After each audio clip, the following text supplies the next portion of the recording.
Hi! Hello అందరికీ. Welcome back to my channel. నా పేరు జ్యోతి. ఈ వ్లాగ్ వచ్చేసి రాఖీ పండుగ రోజనమాట. మా పాప, మా బాబు.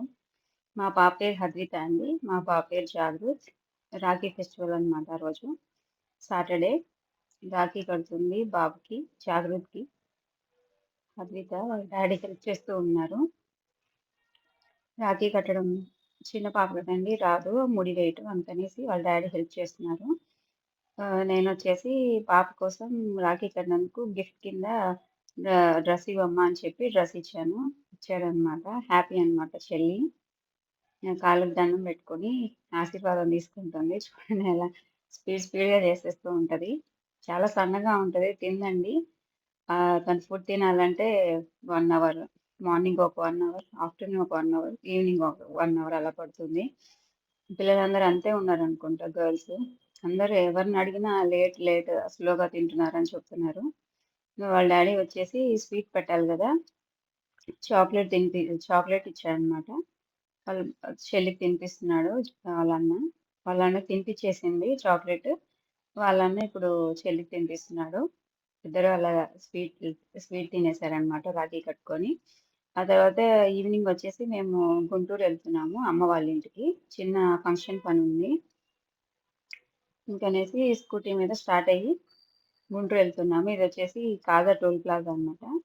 ఆ రోజు ఫుల్ ట్రాఫిక్ ఉంది. చాలా కార్స్ ఉన్నాయి. మా బాబుతో అంటున్నాను, "ఏంట్రా ఇవాళ ఇంత ట్రాఫిక్ ఉంది" అంటుంటే వాడంటున్నాడు, "ఈరోజు రాఖీ ఫెస్టివల్ కదమ్మా అందుకని కార్స్ ఉన్నాయని." ఓకే. రాఖీ కట్టించుకోవడానికి అందరూ వస్తున్నట్టున్నారు. కట్టించుకోవడానికి వెళ్తూ ఉన్నట్టున్నారు. 3 డేస్ హాలిడేస్ వచ్చాయి కదా! ఫ్రైడే, సాటర్డే, సండే అందుకని తిరుగుతున్నట్టున్నారు. మేమొచ్చేసి సాటర్డే ఈవినింగ్ వెళ్తున్నామనమాట. మార్నింగ్ రాఖీ కట్టించేసుకున్నాడు. ఆ రోజు ఆ రోజే మా హస్బెండ్ కూడా వాళ్ళ చెల్లి చేత రాఖీ కట్టించుకున్నాడు. ఆ వీడియో క్లిప్ అయితే తీయలేదులెండి. ఆ తర్వాత మేమైతే ఈవినింగ్ బయలుదేరి వెళ్తున్నాము. అలా సీనరీ బాగుంది కదా అనేసి అలా రోడ్ మీద వీడియో తీశాడు బాబు. మేమిద్దరేనండి స్కూటీ మీద వెళ్తూ ఉన్నాము. పాపను ఆయన వచ్చేసి అత్తయ్య వాళ్ళ ఇంటికి వెళ్ళారు. ఇక్కడైతే వర్షం పడుతుంది. బస్ స్టాండ్ వరకు వర్షం లేదు గుంటూరు బస్ స్టాండ్ వరకు. ఇక్కడ గుంటూరు బస్ స్టాండ్ ఎంటర్ అవ్వంగానే ఇక్కడ వర్షం పడుతుందనమాట. బైక్ అక్కడ పెట్టేసి ఇక్కడ షెడ్ కింద వచ్చి నుంచున్నాము. వెహికల్స్ పార్కింగ్ దగ్గర. ఇంకా అమ్మ వాళ్ళ ఇంటికి వచ్చేసాము. ఇది నెక్స్ట్ డే అనమాట సండే. అమ్మ షాపింగ్ బోర్డ్ తీసుకుందంట కొత్తది. పాతది ఇరిగిపోయిందంట. అదే చూసి బాగుంది ఇది అనేసి వీడియో తీస్తున్నాను. డీమార్ట్‌లోనే తెచ్చిందంట. 200 రూపీస్ పడిందంట. బాగుంది కదా! నేను మొన్న డీమార్ట్‌కి వెళ్ళా గానీ నాకు ఇలాంటి షాపింగ్ బోర్డ్ అయితే కనిపించలేదు. అదే అమ్మ తీసుకొచ్చింది. ఇది ఒకటే ఉంది అక్కడ అని చెప్తుంది. బాగుంది అనేసి ఇలా వీడియో షేర్ చేశాను మీకు. తర్వాత అమ్మ వచ్చేసి చికెన్ కర్రీ చేస్తుంది. చికెన్ కర్రీకి కావాల్సిన ఒకటి ఆనియన్, పచ్చిమిరకాయలు, గ్రీన్ చిల్లీ అండ్ టమాటా తీసుకొని చాప్ చేస్తూ ఉంది. తర్వాత ఒక కుక్కర్ పెట్టేసుకొని పొయ్యి మీద దాంట్లో కాస్త ఆయిల్ వేసి కొంచెం జీలకర్ర వేసింది. ఒక హాఫ్ స్పూన్ జీలకర్ర వేసి తర్వాత ఒక ఆనియన్ చాప్ చేసింది కదా! ఆనియన్ వేసింది. సింపుల్ చికెన్ కర్రీ అండి. ఇది ఎవరైనా చేసేసుకోవచ్చు. చాలా ఈజీగా ఉంటుంది. లైట్ మసాలాతో బ్యాచిలర్స్ కానీ, కొత్తగా పెళ్ళైనోళ్ళు గానీ ఎవరైనా ట్రై చేయండి. చాలా బావుంటుంది టేస్ట్. అయితే సింపుల్‌గా చేసేసుకోవచ్చు ఇలా కుక్కర్‌లో. నెక్స్ట్ కర్రీ లీవ్స్ యాడ్ చేసింది. కరివేపాకు ఇలా మొత్తం వేసేసుకున్న తర్వాత ఒకసారి అలా ఫ్రై చేసుకుంటూ ఉంటే మనకి ఉల్లిపాయ అనేది త్వరగా మగ్గిపోతుంది. ఆ తర్వాత ఇక్కడ మా బాబు ఏదో చేస్తూ ఉన్నాడు. అది పొయ్యి మీద వండుతూ జాగ్రత్త ఇక్కడ ఉండాలి అనేసి కూర్చొని నువ్వు బయటికి వెళ్ళి చూస్తే ఏదో ఎక్స్పెరిమెంట్ చేస్తూ ఉన్నాడు. బాటిల్‌ని కట్ చేసినాడు ఒక తాత చేత. కట్ చేసి దాంట్లో వాటర్ వేసి ఉప్పు వేసాడు. సాల్ట్ వేసి దాంట్లో పిన్ ఏదో వేస్తున్నాడు. పైకి ఫ్లోట్ అవుతుందంట. అదే చూస్తూ ఉన్నాడు. బట్ నాకైతే ఏం చేస్తున్నాడో అర్థం కాలేదు. తర్వాత చెప్తున్నాడు ఇలా ఎక్స్ప్లెయిన్ చేస్తున్నాడు. ఎక్స్ప్లెయిన్ చేస్తూ ఉన్నాడు. దాంట్లో అంటే అది వేస్తే అది ఫ్లోట్ అవ్వకూడదు, షింక్ అవ్వకూడదు అంటే ఫ్లోట్ అవ్వాలంట. కానీ అది రావట్లేదు. మళ్ళీ దానిపైన అది పెట్టుకున్నాడు. ఏదో చేస్తూ ఉన్నాడు.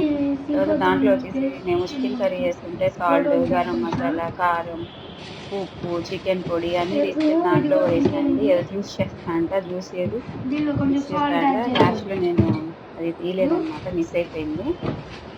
చూడండి సాల్ట్ ఏస్తుంది ఇప్పుడు. ఏదో పెట్టుకున్నాడు. తర్వాత కర్రీ దగ్గరికెళ్ళిపోదాం. ఇలాగ ఆనియన్ కరివేపాకు వేసేసింది కదా! అవి ఫ్రై అవుతూ ఉంటే దాంట్లోనే గ్రీన్ చిల్లీ వేసేసింది అమ్మ. గ్రీన్ చిల్లీ వేసి, గ్రీన్ చిల్లీ గూడా కొంచెం ఉల్లిపాయి, గ్రీన్ చిల్లీ కొంచెం మగ్గాలనమాట. మనకి ఆనియన్ వచ్చేసి కొంచెం బ్రౌనిష్ షేడ్ వచ్చినాక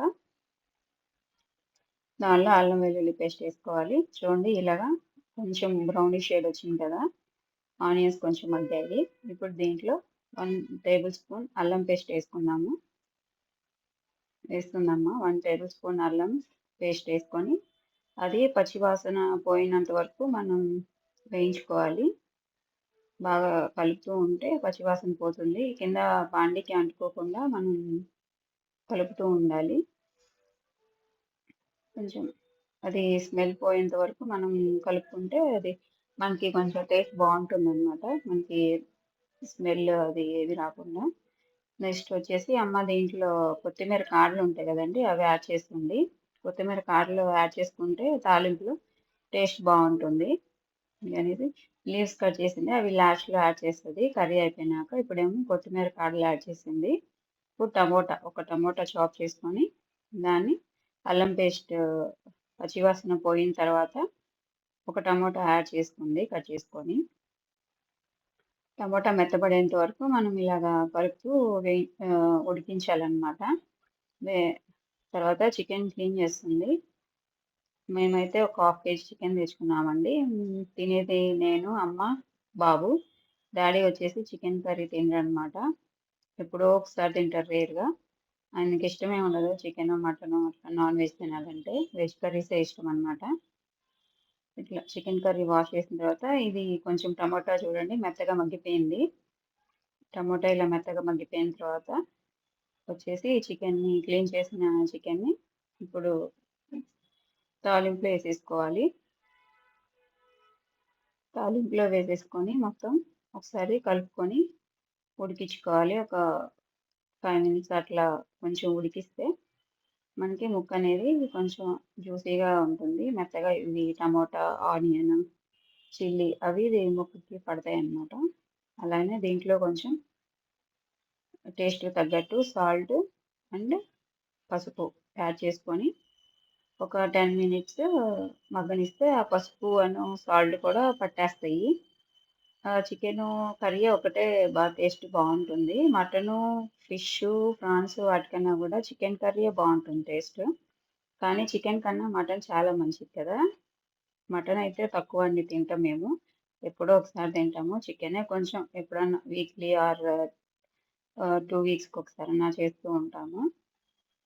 అదే యాడ్ చేస్తుంది. టేస్ట్‌కి తగ్గట్టు సాల్ట్, అలానే కొంచెం పసుపు. మీ టేస్ట్‌కి తగ్గట్టు మీరు యాడ్ చేసుకోండి. మేమైతే హాఫ్ కేజీ కదా తెచ్చుకున్నాం. అందుకనేసి కొంచెం యాడ్ చేసుకున్నాము.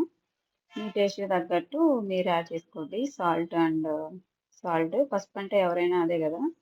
నెక్స్ట్ వచ్చేసి అమ్మ ఫ్రిడ్జ్‌లో ఐస్ క్రీమ్ ఉందని చెప్పేసి తీసిస్తుందనమాట. ఐస్ క్రీమ్ లాస్ట్ టైమ్ వచ్చినప్పుడు తీసుకున్నాము. అవి ఫ్రిడ్జ్‌లో పెట్టాము. ఇప్పుడు తీసిస్తే అది తింటూ ఉన్నాను నేను. నెక్స్ట్ వచ్చేసి చికెన్ కర్రీ కొంచెం సాల్ట్ ఏసాం గదా! కొంచెం ఉడికింది. అదే తిప్పుతున్నాను. సాల్ట్ ఏసేసరికి కొంచెం దాంట్లోంచి వాటర్ వచ్చాయి చూసారా? ఇప్పుడొచ్చేసి ఒక హాఫ్ స్పూన్ గరం మసాలా ఏసాను. నెక్స్ట్ వచ్చేసి ఒక హాఫ్ స్పూన్ గరం మసాలా ఏసాం కదా! నెక్స్ట్ ఒక టీ స్పూను చికెన్ మసాలా వేయాలి. ఒక టీ స్పూన్ చికెన్ మసాలా వేసి కలుపుకోవాలి ఆ రెండిటిని మనం. ముక్కలు మెత్తబడకుండా కొంచెం ఆహ్, వాటిని తిప్పుకోవాలనమాట. లేదంటే ముక్కలు ఇరిగిపోతాయి. ముక్కలు చితికిపోతాయన్నమాట. చితికిపోతే మళ్ళీ కర్రీ బాగోదు చూడటానికి. అందుకనేసి స్లోగా అలా తిప్పుతూ ఉన్నాను. ఇప్పుడు మన టేస్ట్‌కి తగ్గట్టు మన టేస్ట్‌కి తగ్గట్టు కారం యాడ్ చేసుకోవాలి దాంట్లో. అదే కారం యాడ్ చేస్తున్నాను. అమ్మిస్తుంది. నేనైతే 1 ½ టీ స్పూన్ ఏసాను. మీ కారం ఎక్కువ తింటారనుకుంటే ఇంకొంచెం యాడ్ చేసుకోండి. లేదు తక్కువ తింటారంటే ఇది సరిపోతుంది. ఇదే మాకు కొంచెం కారం అనిపిచ్చింది. బట్ బావుంటుంది. కారం ఉంటేనే బావుంటుంది చప్పగా ఉండే కన్నా. కారం అయితే ఆ రోజు సరిపోయింది మాకు. అయితే అలా మొత్తం మళ్ళీ మిక్స్ చేసేసుకొని కొంచెంసేపు ఉడకనిస్తే ఆ ఉప్పు, కారం అనేది ముక్కలకి బాగా పడతాయి. ఇప్పుడే గరం మసాలా, చికెన్ మసాలా పొడేసాం కదండీ! అవన్నీ చికెన్‌కి పట్టేస్తాయి. అమ్మొచ్చి తిప్పుతుందనమాట వాటిని కదిలిస్తుంది ముక్కల్ని. ఉడకాలి గదా! అన్ని వైప్స్ అందుకనేసి కదిలిచ్చేసింది. ఇలా కొంసేపు అలా ఉడికిచ్చామంటే కొంచెం ముక్క మెత్తబడుతుంది. తర్వాత దాంట్లోకి మనం 1 గ్లాస్ వాటర్ యాడ్ చేసుకోవాలి. 1 గ్లాస్ కాదు, ఒక హాఫ్ గ్లాస్. ఒక హాఫ్ గ్లాస్ వాటర్ యాడ్ చేసుకొని కొంచెం అప్పుడు వాటర్ యాడ్ చేసుకున్న తర్వాత కొంచెం టేస్ట్ చూసుకొని సాల్ట్ సరిపోయిందా లేదా అని చెప్పి టేస్ట్ చూసుకొని సాల్ట్ గనుక కారం గానీ, ఉప్పు కానీ సరిపోకపోతే మన టేస్ట్ తగ్గట్టు మళ్ళీ యాడ్ చేసుకొని మళ్ళీ ఒకసారి కలిపేసుకొని మూత లిడ్ క్లోజ్ చేసి కుక్కర్ లిడ్ క్లోజ్ చేయాలనమాట. లిడ్ క్లోజ్ చేసి ఒక 2 విజిల్స్ వచ్చే వరకు ఉంచుకుంటే చికెన్ అనేది ఉడికిపోతుంది. మరీ 3 విజిల్స్ అయితే మరీ చితికిపోతుందసలు. ముక్క ఇలా మెత్తగా అయిపోతుంది. 2 విజిల్స్ వస్తే చాలండి. 2 విజిల్స్ వరకు ఉంచుకొని ఆఫ్ చేయండి. ఆఫ్ చేసిన తర్వాత ఒక 10 మినిట్స్ ఆగి మనం ఓపెన్ చేసామంటే మన చికెన్ కర్రీ రెడీ అయిపోతుంది. 2 విజిల్స్ అయిపోయినాయి. కర్రీ ఓపెన్ చేశాను. మన చికెన్ కర్రీ అయితే ఇలా రెడీ అయింది. బట్ ఇంకా అయిపోలేదు. మళ్ళీ ఒకసారి ఆన్ చేసి పొయ్యి దాన్ని కొంచెం మ మరగనిచ్చి కొంచెం ఉడకనివ్వాలనమాట. లిక్విడ్ ఉంది గదా! వాటరిష్‌గా ఉంది గదా! అది కొంచెం ఉడకాలనమాట. అదే ముక్క ఉడికిందా లేదా అని చెప్పేసి చూద్దాము. ఒక ముక్క తీసుకొని అది ఉడికిందా లేదా అని టేస్ట్ చూస్తే మనకు తెలుస్తుంది. లేదంటే ఇంకొంచెం సేపు ఉడికించుకుంటే మళ్ళీ ముక్క ఉడుకుతుంది. ఉడకలేదు అనుకుంటే ఇంకొంచెం సేపు మంట వేసుకుంటే ఉడికిపోతుంది ముక్క. అదే చూస్తున్నాను ముక్క ఉడికిందా లేదా అని టేస్ట్ చూస్తున్నాను పట్టుకొని. అలానే ఒకసారి ఉప్పు, కారం అవన్నీ కూడా చూసేస్తే మనకి సరిపోలేదు అనుకుంటే ఈ టైంలో యాడ్ చేసుకొని మళ్ళీ ఒకసారి మంట పెట్టేస్తే సరిపోతుంది. ముక్క అయితే బాగా ఉడికిపోయింది. మరీ చితికిపోవట్లేదు. అలా అని మరీ గట్టిగా లేదు. బాగుంది. మనం ఎలా అయితే తింటామో అలానే సరిపోయిందనమాట. నెక్స్ట్ వచ్చేసి ఇదిగో ఇలా ఉడికిన తర్వాత కొంచెం దాంట్లోకి సరిపోను కొత్తిమీరేసేసుకొని మాకైతే ఉప్పు సరిపోలేదండి. కొంచెం యాడ్ చేసుకున్నాం తర్వాత. కొత్తిమీర కూడా యాడ్ చేసేసుకొని కొంచెం ఉడికినాక స్టవ్ అనేది ఆఫ్ చేసుకుంటే సరిపోతది. మనకి యమ్మీ యమ్మీ వేడి వేడి చికెన్ కర్రీ ఇలా రెడీ అయిపోతుందనమాట. అమ్మ చాలా చేసింది సింపుల్‌గా. ఇలా ఎవరైనా చేసుకోవాలి అనుకుంటే ఇలా కుక్కర్‌లో వంట రాని వాళ్ళు కూడా ఇలా ట్రై చేసి చేసుకోండి. సింపుల్ మసాలాలు అండ్ సింపుల్‌గా చేసేయొచ్చు. తినేసి రెడీ అయ్యి మేమైతే షాపింగ్‌కెళ్ళామనమాట. బయటికి నా ఫ్రెండ్స్ వాళ్ళ పిల్లలున్నారు. వాళ్ళకి బట్టలు తీసుకోవాలనమాట. అందుకనేసి షాప్‌కెళ్ళాను. ఈ షాప్‌కైతే సౌత్ ఇండియా షాపింగ్ మాల్‌కైతే ఎళ్ళాం కానీ మాకక్కడ ఏం నచ్చలేదు. ఏం తీసుకోవాలో అర్థం కాలేదు. అటుగా అయితే తీసుకున్నాము. ఇప్పుడు పిక్ పక్కన యాడ్ చేశాను గదా! అవైతే తీసుకున్నాను. ఆహ్, ఒకటొచ్చేసి 3 ఇయర్స్ బాబుకి, ఇంకొకటొచ్చేసి 2 ఇయర్స్ బాబుకనమాట. అమ్మకైతే ఈ షర్ట్ నచ్చిందంట. తీసుకుందామనుకుంది. బట్ ఈ షర్టు సైజెస్ చూస్తున్నా నేను. ఇంకా సైజెస్ ఉన్నాయా అని వెతుకుతూ ఉన్నాను. సైజ్ అయితే దొరికింది. బట్ ఆహ్, బట్ అది తీసుకోలేదులెండి. వేరేవవి ఇందాక యాడ్ చేశా గదా! అవి తీసుకున్నాము. మన ఛానల్ గనుక మీకు నచ్చితే లైక్ చేయండి, షేర్ చేయండి, సబ్స్క్రైబ్ చేయండి. ఈ వీడియో ఇంతటితో క్లోజ్ చేస్తున్నాను. Thank you.